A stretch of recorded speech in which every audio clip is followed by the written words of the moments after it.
এই ৩টা গোলাপ গাছ আমি ৪-৫ দিন আগে লাগিয়েছি।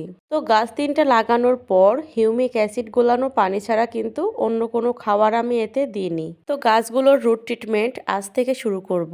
তো এখানে আমি নিয়েছি এনপিকে ১২৬১-০। এরপর এখানে পানি নিয়ে নিয়েছি। তারপর এখানে প্রতি লিটার বাই ১ গ্রাম করে এনপিকে দিয়ে দিতে হবে। তারপর আমি পানিটাকে হাত দিয়ে ভালো করে মিশিয়ে নিয়ে প্রত্যেকটা গাছের গোড়ায় পরিমাণ মতো দিয়ে দিব।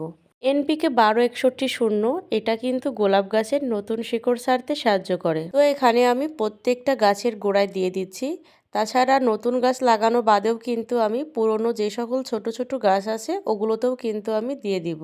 আর রুট ট্রিটমেন্ট চলাকালীন কিন্তু গোলাপ গাছে একদমই ফুল নেওয়া যাবে না।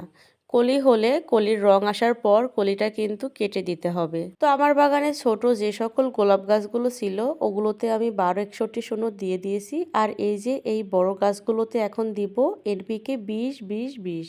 তো এর কালারটা দেখুন কি সুন্দর পিঙ্ক কালার। তবে এর কালার দেখে কিন্তু একদমই এনপিকে চেনা যাবে না। এখন কিন্তু এনপিকে ১৯-১৯ বা ২০-২০ এটার কালার কিন্তু অন্যরকম ভাবে তৈরি করেছে। সো কালার দেখে একদমই এনপিকে চেনা যাবে না। সেম ভাবে এবারও আমি এনপিকে ২০-২০-২০ পানিতে মিশিয়ে দিচ্ছি। এবার আমি প্রত্যেকটা বড় গাছের গোড়ায় এটা দিয়ে দিব। আজ সব গাছগুলোতে এনপিকে দিয়ে দিলাম। ২-৩ দিন পর আবার হিউমিক অ্যাসিড দিয়ে দিব যাতে খাবারগুলোকে গাছ খুব সহজেই গ্রহণ করতে পারে। প্রত্যেকটা বড় গাছ কিন্তু হার্ড প্রুনিং করার পর খুব সুন্দর পাতা ছেড়েছে। গোলাপ গাছের পাতা দেখতেও কিন্তু শান্তি লাগে। আর এই এনপিকে ২০-২০-২০ এটা কিন্তু গোলাপ গাছের পাতাতেও স্প্রে করা যায়। তো আমি আজকে গোড়াতে দিয়ে দিলাম, নেক্সট টাইম পাতাতে স্প্রে করে দিব।